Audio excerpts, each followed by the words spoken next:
ရှင်မသည်ခရစ်ဝင်ခန်းကြီး20တဖန်ယေရှုသည်ဥပမာကိုဆောင်၍ပရိသတ်တို့အားမိန့်မွတ်တော်မူသည်ကားကောင်းကင်နိုင်ငံတော်သည်မိမိသားအဖို့ထိမ်းများမင်္ဂလာဆောင်ပွဲကိုစီရင်သောမင်းကြီးနှင့်တူ၏ထိုမင်းကြီးသည်ဖိတ်ပြီးသောသူတို့ကိုခေါ်စေခြင်းကလူလင်တို့ကိုဆေလွတ်သောအခါထိုသူတို့သည်မလာဘဲနေကြ၏တဖန်အခြားသောလူလင်တို့ကိုဆေလွတ်၍ငါပွဲကိုငါပြင်ဆင်ပြီးနွားမစသောစူဖြိုးသောတရိษံများကိုတက်၍ပြီးပြီအလုံးစုံတို့သည်အသင့်ရှိပြီးမင်္ဂလာဆောင်ပွဲသို့လာကြပါဟုဖိတ်ပြီးသောသူတို့အားပြောကြဟုမှာလိုက်ပြန်၏သို့တော်လည်းထိုသူတို့သည်နားမထောင်ဘဲအချို့တို့သည်မိမိလေသို့တွားကြ၏အချို့တို့သည်ကုံသွယ်ရာသို့တွားကြ၏ကျွင်းသောသူတို့သည်လည်းလူလင်တို့ကိုဖမ်းဆီး၍ညှင်းဆဲခြင်းအသေးသက်ခြင်းကိုပြုကြ၏ထိုမင်းကြီးသည်ကြားလျင်အမျက်ထွက်၍စစ်ချီစေတဖြင့်လူအသက်ကိုတတ်သောထိုသူတို့ကိုအပီးလှုပ်ကြံ၍သူတို့၏မြို့ကိုမီးရှို့လေ၏ထိုနောက်မှမင်းကြီးသည်လူလင်တို့ကိုခေါ်၍ငါ၏မင်္ဂလာဆောင်ပွဲသည်အသင့်ရှိ၏ခေါ်ဖိတ်သောသူတို့သည်မထိုက်မတန်သောကြောင့်လမ်းမလမ်းကြားသို့တွား၍တွေ့သည်များသောသူတို့ကိုပွဲသို့ခေါ်ဖိတ်ကြဟုအမိန့်တော်ရှိသည့်အတိုင်းလူလင်တို့သည်လမ်းများသို့ထွက်သွား၍ကောင်းမကောင်းတွေ့သည်များသောလူအပေါင်းတို့ကိုစုဝေးစေ၍ပွဲတော်၌အပြည့်ရှိလေ၏မင်းကြီးသည်ပွဲ၌လျောင်း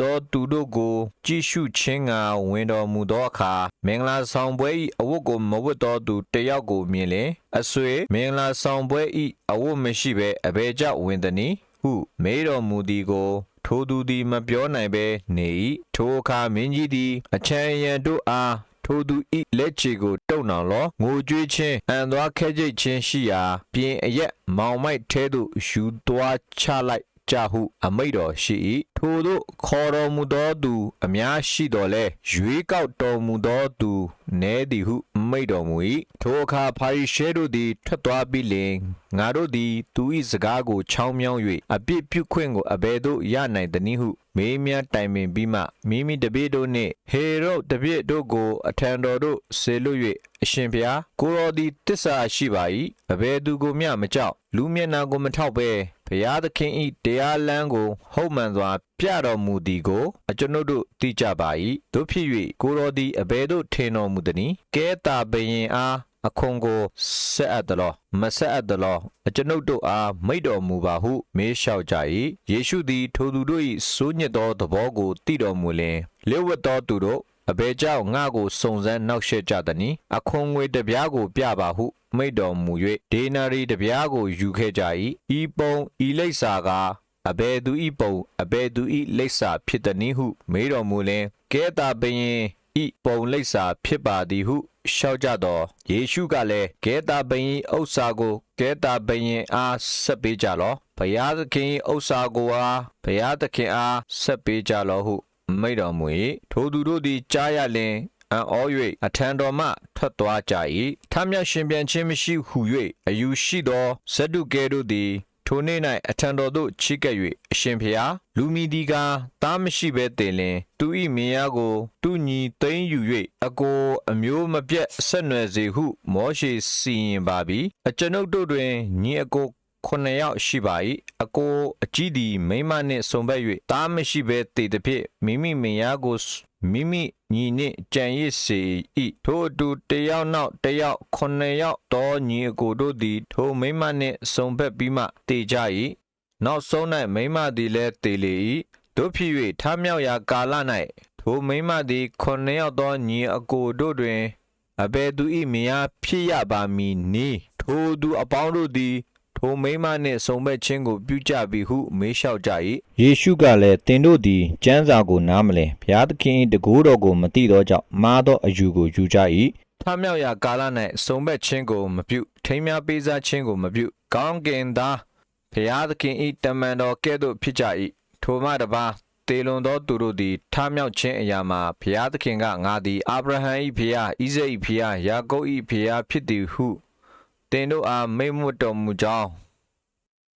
ယေရှုကလည်းသင်တို့သည်ကျမ်းစာကိုနားမလည်ဘုရားသခင်၏တန်ခိုးတော်ကိုမသိသောကြောင့် မားသောအယူကိုယူကြ၏ထမြောက်ရာကာလ၌စုံဘက်ခြင်းကိုမပြုထိမ်းများပေးစားခြင်းကိုမပြုကောင်းကင်သာဘုရားသခင်၏တမန်တော်ကဲ့သို့ဖြစ်ကြ၏ထိုမှတပါတေလွန်သောသူတို့သည်ထမြောက်ခြင်းအရာမှာဘုရားသခင်ကငါသည်အာဗြဟံ၏ဖျားဣဇက်၏ဖျားယာကုပ်၏ဖျားဖြစ်သည်ဟုသင်တို့အားမိန့်မွတ်တော်မူကြောင်းကိုသင်တို့သည်မဖတ်ဘူးသလောဘုရားသခင်သည်သေနေသောသူတို့၏ဖျားမဟုတ်အသက်ရှင်သောသူတို့၏ဖျားဖြစ်တော်မူသည်ဟု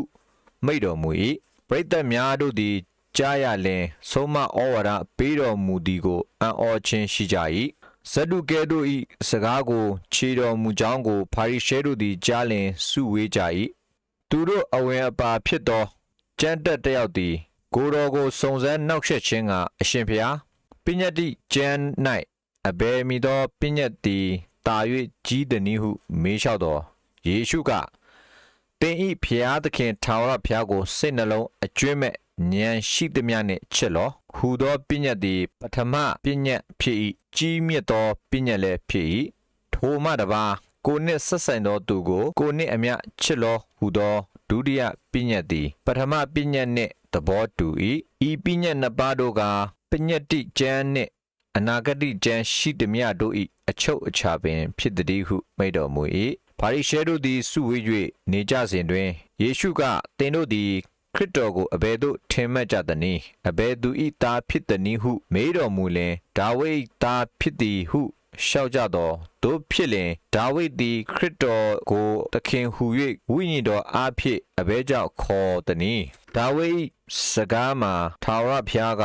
သင်၏ရန်သူတို့ကိုသင်၏ခြေတင်ရာငါမချမထားမီတိုင်အောင်ငါလက်ရာဘက်၌ထိုင်နေလောဟုငါ၏သခင်အားမိန့်တော်မူသည်ဟုဒါဝိဒ်ဆိုသည်ထို့သောဒါဝိဒ်သည်ခရစ်တော်ကိုသခင်ဟူ၍ခေါ်လျင်အဘယ်သို့သူ၏သားဖြစ်သည်နည်းဟုမေးတော်မူသည်ရှိသောအဘယ်သူမျှစကားတခွန်းကိုပြန်လျှောက်ခြင်းကမတတ်နိုင်ကြထိုနေ့မှစ၍နောက်တဖန်အဘယ်သူမျှမမေးမလျှောက်ဝန်းကြ